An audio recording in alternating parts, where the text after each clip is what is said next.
Hi, and welcome to this short presentation on how to narrow a research topic. My name is Brett Ferry. I'm a master's student in library and information science, and I put this presentation together in order to help us narrow down a research topic. And it's a topic that is useful and comes in handy for students of all interested in many fields. And it's one of the more important skills a student can learn is how to narrow down a topic and find the topic that will yield a good result in a great paper. So, first of all, why do we need to narrow our topics down? It's been said that research is never a waste of time, but always make good use of your time. It's important because time spent doing unnecessary research is time wasted. And the last thing we want to do is gather resources and come up with great ideas, but ultimately not use them. So one of the more important reasons to narrow your topic is it'll help you find your sources. And as you find your sources, you'll be able to make a topic that is concise and appropriate for the assignment and the purpose that you're writing the paper. The first question that we need to ask, though, is why do we need to narrow the topic? And while it's true that research is never a waste of time, none of us want to do the work that is not useful, and certainly that is going to be a waste of time. It's natural to stand at the beginning of a research project and feel overwhelmed by the amount of published research that exists in databases, literature reviews, and reference pages. There's a lot of things out there, almost a mountain of information, but at the same time, each new research project brings the hope of discovering something new.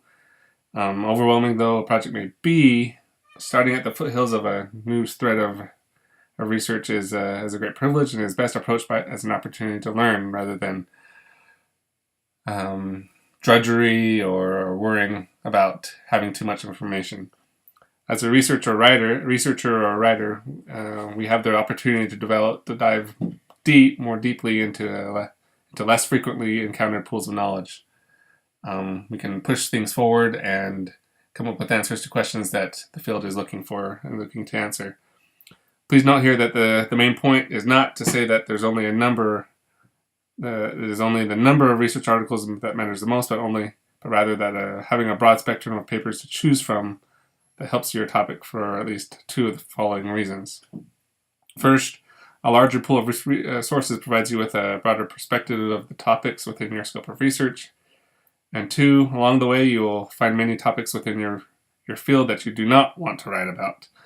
So, one particularly effective way of viewing research is not finding the absolute minimum sources to get by and that are required because you have to, but rather to find a variety of sources that you can use. Sort of like an artist uses negative space to carve shapes out of a dark background or chip away at a material to make a sculpture. It will help guide you toward topics that are more directly relevant to your topic.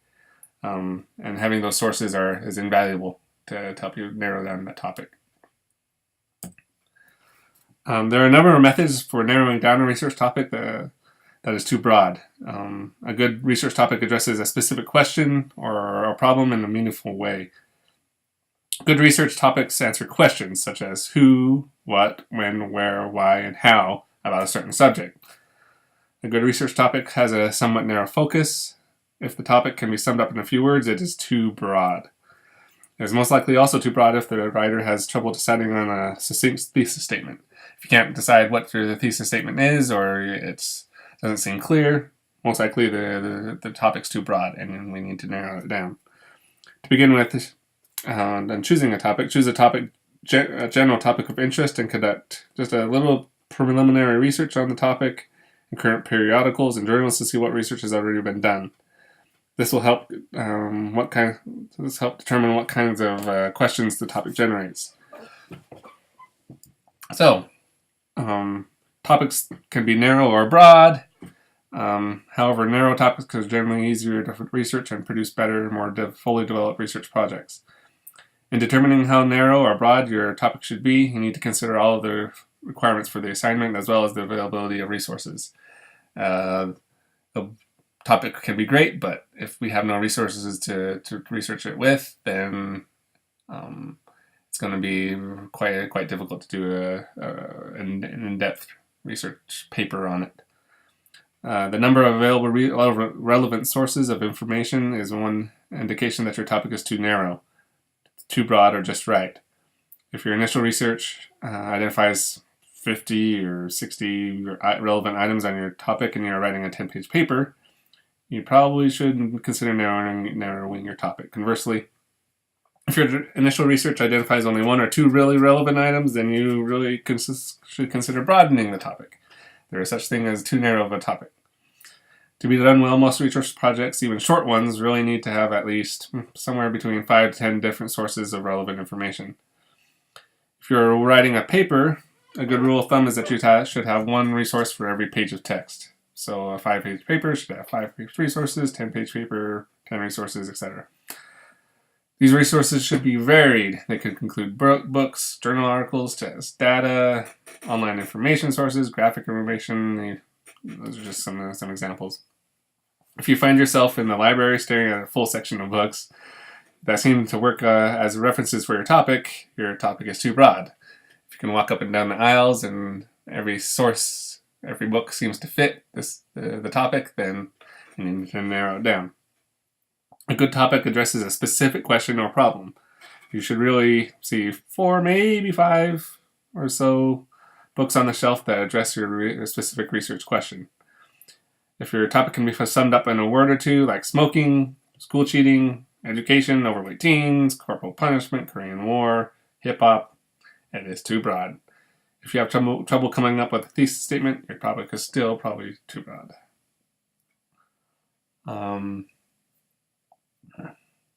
In order to help narrow the topics the topic down, we can one